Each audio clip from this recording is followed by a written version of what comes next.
Lalu kita akan melihat lagi lebih detail bagaimana kalau kita kerucutkan lebih dekat lagi dengan Indonesia di Asia Tenggara. Ini dia peringkatnya kalau kita bicara soal negara mana yang tertinggi se-Asia Tenggara adalah negara Singapura dengan peringkat 27. Ada sekitar 12.075 orang terpapar ataupun terinfeksi COVID-19, bertambah 897 orang jika dibandingkan dengan hari yang lalu. Tapi kalau kita bicara orang yang meninggal dunia masih tetap sama dibandingkan dengan hari kemarin, hanya 12 orang saja. Kalau kita bandingkan lagi dengan Indonesia menempati peringkat 36, terinfeksi 8.211 orang. Tapi kalau kita bicara angka meninggal dunia, ada 689 orang bertambah 42 orang. Dan ini angkanya lebih besar dan paling tinggi dibandingkan dengan negara-negara di Asia Tenggara. Maka Indonesia menduduki peringkat pertama untuk angka kematian karena COVID-19.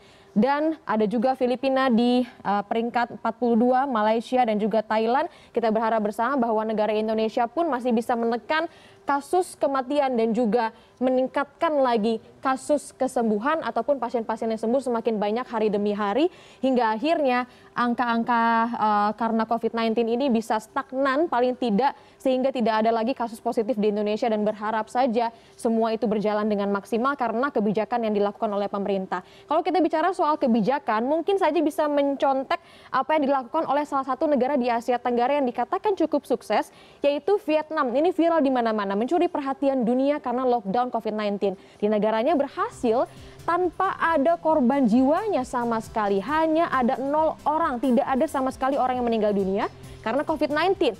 Sementara kalau kita bicara soal jumlah yang positif ada 270 dan yang sembuh 225 orang, semakin mendekati jumlah orang yang kemudian terpapar COVID-19 itu. Artinya hanya ada selisih kurang lebih 40 orang saja lagi yang saat ini masih terus dirawat di rumah sakit setempat. Nah, apa yang dilakukan oleh Vietnam yang mungkin bisa kita lakukan sekarang? Sejak 1 Februari 2020 penerbangan dari dan ke Tiongkok ini dihentikan.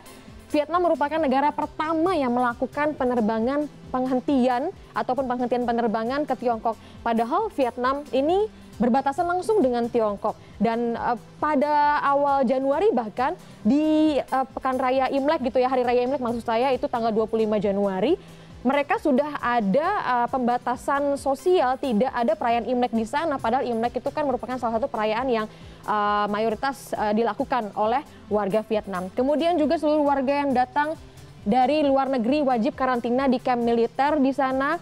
Hanya ada ranjang susun, ya bagaimana barak militer gitu ya, Anda bisa bayangkan. Kemudian makannya 3 kali sehari diantarkan oleh para tentara hanya sampai depan tenda saja.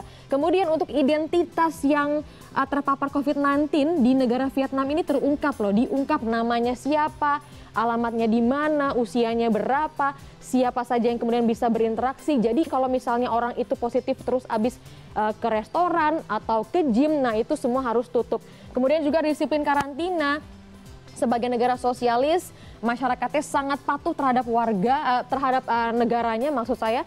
Jadi sanksi-sanksi yang kemudian digelontorkan oleh pemerintah sangat dipatuhi. Jadi kita harus sama-sama, karena karantina disebutkan oleh WHO ini menjadi salah satu andalan negara Vietnam yang melakukan social distancing mulai Februari kemudian juga April dilakukan. Jadi total 22 hari ada lockdown di sana, lockdown secara regional, dan per hari ini sudah mulai dilonggarkan, tepatnya di Hanoi ataupun Ho Chi Minh.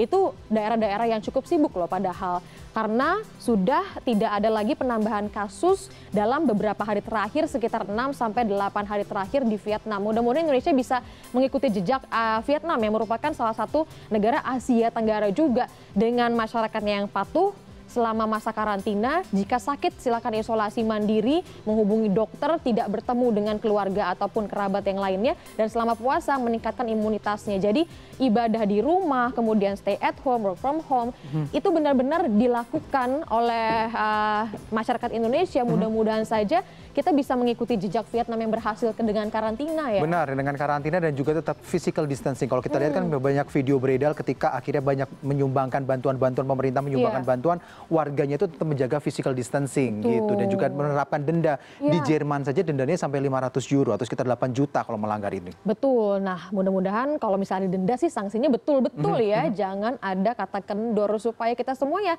terbebas dari corona secepat mungkin. Iya, benar sekali. Kita